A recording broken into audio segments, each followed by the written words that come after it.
Hi everybody. Today we're going to be reading a book called Thunder Rose, and it's by Jerdine Nolen, and it's illustrated by Kadir Nelson. And you might notice there's a little sticker on it, and that is the Coretta Scott King Award, or honor, and which is a pretty big deal to get for a book. So I'm pretty excited to share it with you today. At the beginning of this book, there's a little author's note, so I'm going to share that. Author's note. For as long as I can remember, I have wanted to contribute to the long tradition of American folklore by writing a tall tale set in the Old West. Some who settled that land were Africans who had been treated as slaves in the South. It is a little-known part of American history, but as the Civil War came to an end, these bold, brave, and adventurous spirits heroically took the opportunity to set themselves down in these wide-open spaces to live free. Though many Black folk tales were created out of sorrow, an imaginative healing power resonates within them. I knew I wanted to construct a tale out of love and joy, one told from the perspective of that fortunate feeling that dwells deep within each of us. A child of this particular type of fortune might be Thunder Rose, cowgirl heroine of the West. Rose was the first child born free and easy to Jackson and Millicent Magruder. I recall most vividly the night she came into this world. Hailing rain, flashing lightning, and booming thunder pounded the door, inviting themselves in for the blessed event. Taking in her first breath of life, the infant did not cry out. Rather, she sat up and looked around. She took hold of that lightning, rolled it into a ball, and set it above her shoulder, while the thunder echoed out over the other. They say this just accentuated the fact that the child had the power of thunder and lightning coursing through her veins. "She's going to grow up to be good and strong, all right," Doc Holliday said. The child turned to the good doctor with a thoughtful glance and replied, "I reckon I will want to do more than that. Thank you very kindly." Shifting her gaze to the two loving lights shining on her, which were her ma and pa, she remarked, "Much obliged to you both for this chance to make my way in the world." Then she announced to no one in particular, "I am right partial to the name Rose." So much in love with this gift of their lives, her ma and pa hovered over her in watchful splendor. Overcome with that love, they lifted their voices in a song, an old song, and a melody so sweet and true, a lullaby passed down from the ages, echoing since the beginning of time. "There is a music ringing so sweetly in my ears," the newborn exclaimed. "It's given me a fortunate feeling rumbling deep in the pit of me.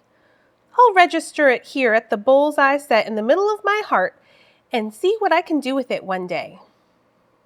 Rose snored up plenty that first night, breathing on her own, rattling the rafters on the roof right along with the booming thunder.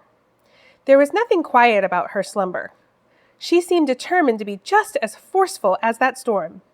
With the thunder and lightning keeping watch over her the rest of the night, her ma and pa just took to calling her Thunder Rose.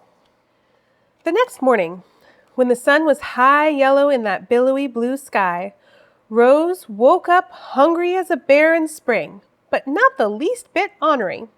Minding her manners, she politely thanked her ma for the milk, but it was not enough to quench her hungry thirst. Rose preferred, instead, to drink her milk straight from the cow. Her ma was right grateful to have such a resourceful child. No other newborn had the utter strength to lift a whole cow clear over her head and almost drink it dry. In a moment's time, Rose did, and quite daintily so. She was as pretty as a picture and had the sweetest disposition. But don't let yourself be misled. That child was full of lightning and thunder. Out on that paper bag brown, dusty, dry, wide-open space, Rose often was found humming a sweet little tune as she did her chores. And true to her word, Rose did more than grow good and strong. The 2-year-old became quite curious about the pile of scrap iron lying next to the barn. Rose took a good-sized piece, stretched it here, bent and twisted it there. She constructed a thunderbolt as black as pitch to punctuate her name. She called it coal. Wherever she went, coal was always by her side. Noticing how skilled Rose was with the metal, her pa made sure that there was an extra supply of it always around. At the age of 5, Rose did a commendable job of staking the fence without a bit of help. During her 8th and 9th years, Rose assembled some iron beams together with the wood blocks she used to play with and constructed a building tall enough to scrape the sky, always humming as she worked. By the time she turned 12, Rose had perfected her metal bending practices. She formed delicately shaped alphabet letters to help the young ones learn to read. For his birthday, Rose presented her pa with a branding iron, a circle with a big M-A-C for Magruder in the middle. Just in time, too, because a herd of quick-tempered longhorn steer was stampeding its way up from the Rio Grande. They were plowing a path straight toward her front door. Rose performed an eye-catching wonder, the likes of which were something to see. Running lightning fast toward the herd, using coal for support, Rose vaulted into the air and landed onto the back of the biggest lead steer like he was a merry-go-round pony. Grabbing a horn in each hand, Rose twisted that varmint to a complete halt. It was just enough to restrain that top bull and the rest of the herd. But I believe what touched that critter's heart was when Rose began humming her little tune. That cantankerous ton of beef was restless no more. He became as playful as a kitten and even tried to purr. Rose named him Tater, on account of that was his favorite vegetable. Hearing Rose's lullaby put that considerable creature to sleep was the sweetest thing I had witnessed in a long, long time. After the dust had settled, Ma and Pa counted 2,700 head of cattle after they added it to the 500 they already had. Using the scrap iron, Rose had to add a new section to the bullpen to hold them all. "What did you do to the wire, Rose?" Ma asked, surprised and pleased at her daughter's latest creation. "Oh, that," she said. "While I was staking the fence, Pa asked me to keep little Barbara J company. That little twisty pattern seemed to make the baby laugh. So I like to think of it as Barbara's wire." "That was right clever of you to be so entertaining to the little one like that," her ma said. Rose just blushed. Over the years, the twisty wire caught on, and folks just called it barbed wire. Rose and her pa spent the whole next day sorting the animals that had not been branded. "One day soon, before the cold weather sets in," she told her pa, "I'll have to get this herd up to the Chisholm Trail and to market in Abilene. I suspect Tater is the right kind of horse for the long drive northward." On Rose's first trip to Abilene, while right outside of Caldwell, that irascible, full of outrage and ire outlaw, Jesse Baines and his gang of desperados, tried to rustle that herd away from Rose. Using the spare metal rod she always carried around with her, Rose lassoed those hot-tempered hooligans up good and tight. She dropped them all off to jail, tied up in a nice, neat iron bow. "It wasn't any trouble at all," she told Sheriff Weaver. "Somebody had to put a stop to their thieving ways." But that wasn't the only thieving going on. The mighty sun was draining the moisture out of every living thing it touched. Even the rocks were crying out. Those clouds stood by and watched it all happen. They weren't even trying to be helpful.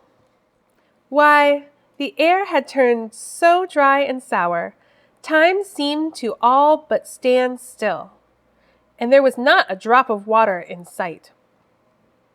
Steer will not move without water, and that was making those bulls mad, real mad. And when a bull gets angry, it's like a disease that's catching, making the rest of the herd mad too. Tater was looking parched and mighty thirsty. "I've got to do something about this," Rose declared. Stretching out several iron rods, lasso fashion, then launching coal high into the air, Rose hoped she could get the heavens to yield forth. She caught hold of a mass of clouds and squeezed them hard, real hard, all the while humming her song. Gentle rain began to fall. But anyone looking could see there was not enough moisture to refresh 2 ants, let alone a herd of wild cows. Suddenly, a rotating column of air came whirling and swirling around, picking up everything in its path. It sneaked up on Rose. "Whoa there! Now just hold on a minute," Rose called out to the storm. Tater was helpless to do anything about that sort of wind. Those meddlesome clouds caused it. They didn't take kindly to someone telling them what to do, and they were set on creating a riotous rampage all on their own. Oh, this riled Rose so much she became the only 2-legged tempest to walk the western plains. "You don't know who you're fooling with," Rose called out to the storm. Her eyes flashed lightning. She bit down and gnashed thunder from her teeth. I don't know why anyone would want to mess with a pretty young woman who had the power of thunder and lightning coursing through her veins, but pity for them, the clouds did. Rose reached for her iron rod, but there was only one piece left. She did not know which way to turn. She knew coal alone was not enough to do the job right. Unarmed against her own growing thirst and the might of the elements, Rose felt weighted down. Then that churning column split, and now there were 2. They were coming at her from opposite directions. Rose had some fast thinking to do. Never being one to bow down under pressure, she considered her options, for she was not sure how this would all come out in the end. "Is this the fork in the road with which I have my final supper? Will this be my first and my last ride of the roundup?" she queried herself in the depths of her heart. Her contemplations brought her little relief as she witnessed the merciless, the cataclysmic efforts of a windstorm bent on her disaster.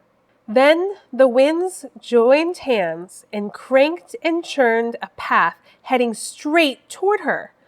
Calmly, Rose spoke out loud to the storm as she stood alone to face the rack and ruin, the multiplying devastation. "I could ride at least one of you out to the end of time, but I've got this fortunate feeling rumbling deep in the pit of me, and I see what I'm going to do with it this day," Rose said, smiling. The winds belted at a rumbling pitch. Rose squarely faced that storm. "Come and join me, winds!" She opened her arms wide as if to embrace the torrent. She opened her mouth as if she were planning to take a good, long drink. But from deep inside her, she heard a melody so real and sweet and true. And when she lifted her heart, she unleashed her song of thunder. And it was a sight to see. Rose making thunder and lightning rise and fall to the ground at her command, at the sound of her song. Oh, how her voice rang out so clear and real and true. It rang from the mountaintops. It filled up the valleys. It flowed like a healing river in the breathing air around her. Those tornadoes, calmed by her song, stopped their churning masses and raged no more.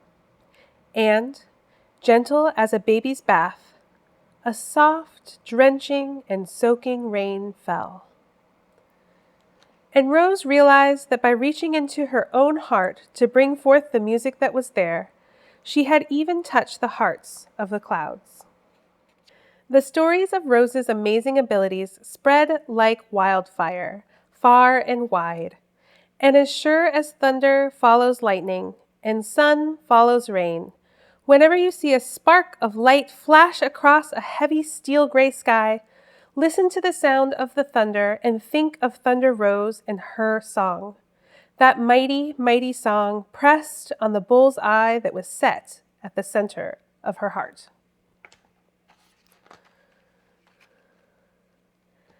The end.